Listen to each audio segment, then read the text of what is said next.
Au nom du Père, du Fils et du Saint-Esprit, ainsi soit-il. Bien chers frères, un petit mot qui ne sera pas trop long, rassurez-vous, en cette nuit déjà bien longue de prière. Cette fête de Pâques, c'est dans l'Église la fête des fêtes, la solennité des solennités. Et nous voyons dans ce matin de Pâques deux types de personnes. Vous voyez tout d'abord les hommes, les apôtres. Et ils sont enfermés, ils sont craintifs. Vous le savez, ils le sont déjà depuis 3 jours. Ils ont fui. Et ils vont le rester même encore. Et vous avez de l'autre côté ces saintes femmes. Et ces saintes femmes, ce groupe de saintes femmes, en ce matin de Pâques, l'Évangile nous dit, à peine l'aurore est là, les voilà qui vont au tombeau. Et elles vont au tombeau sans aucune crainte. C'est tout l'inverse. Alors que ce tombeau est gardé par des soldats en armes. Mais elles ne se posent même pas la question. Dans leur cœur, il n'y a pas cette crainte. Et c'est le propre de Pâques. L'effet de Pâques, l'effet premier de Pâques, c'est de nous enlever la crainte. Pourquoi ? Parce que, à Pâques, c'est notre Seigneur Jésus-Christ qui se révèle comme vainqueur de la mort, vainqueur du péché, vainqueur des forces du mal.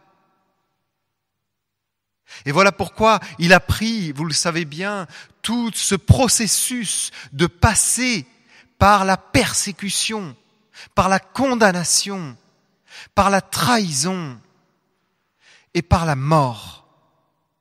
Pour bien comme se plonger dans le drame humain,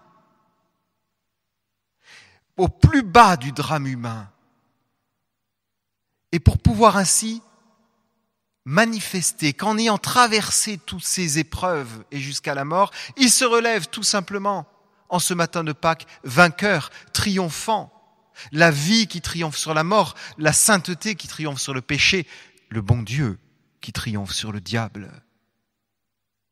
Et voilà pourquoi nous aussi, chrétiens, qui participons par notre baptême et par la Sainte Communion, qui participons à cette victoire de notre Seigneur, nous ne devons plus avoir peur.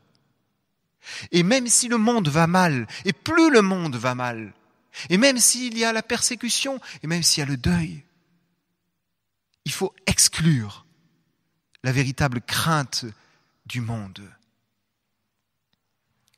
Et Jésus, c'est ce qu'il fait en ce matin de Pâques.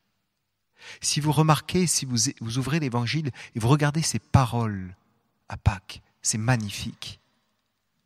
Le Christ, tout d'abord, voit Marie-Madeleine et il lui dit cette simple parole. Pourquoi pleures-tu ? Parole que le Christ nous dit aujourd'hui, à nous tous. Pourquoi pleures-tu ? Notre Seigneur va mettre la joie. Et ensuite, il va apparaître à ses apôtres dans le cénacle. Et il leur dit cette parole, simple parole. Que la paix soit avec vous. Et il s'arrête et il se répète. Que la paix soit avec vous.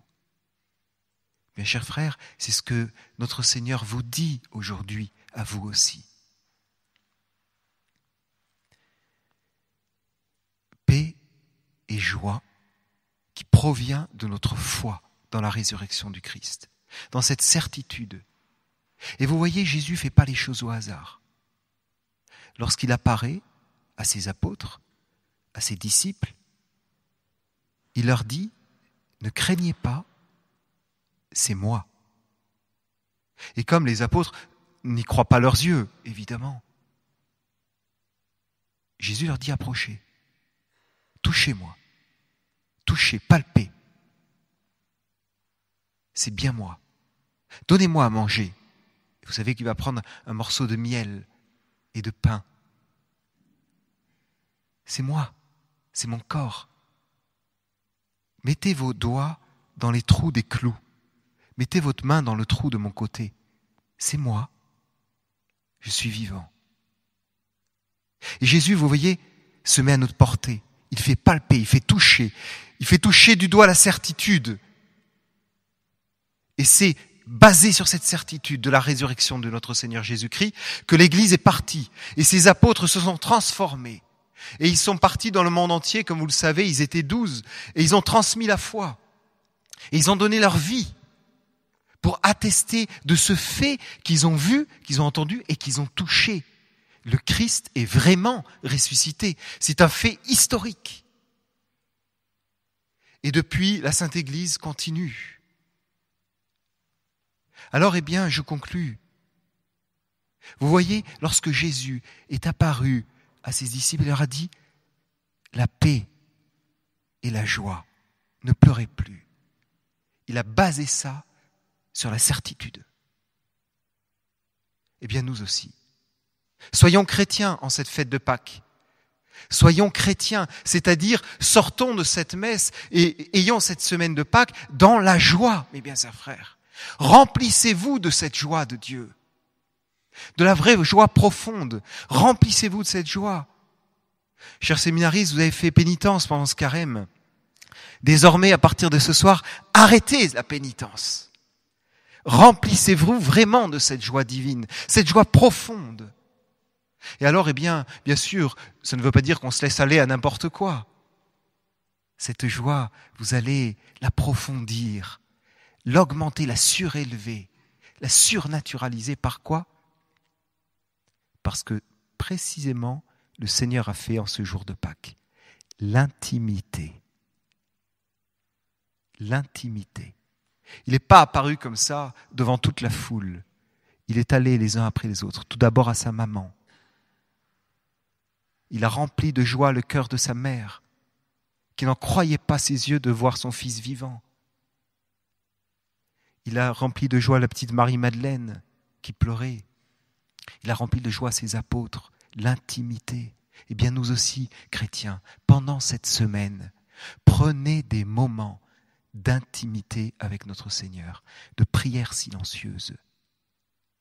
Et ensuite, pourquoi pas, avec la Sainte Vierge, qu'elle vous transmette dans votre propre cœur cette joie toute divine, toute surnaturelle qu'elle a dû ressentir intensément en voyant son Fils devant elle bien vivant. C'est toute la grâce que je vous souhaite en cette nuit de Pâques. Au nom du Père, du Fils et du Saint-Esprit, ainsi soit-il.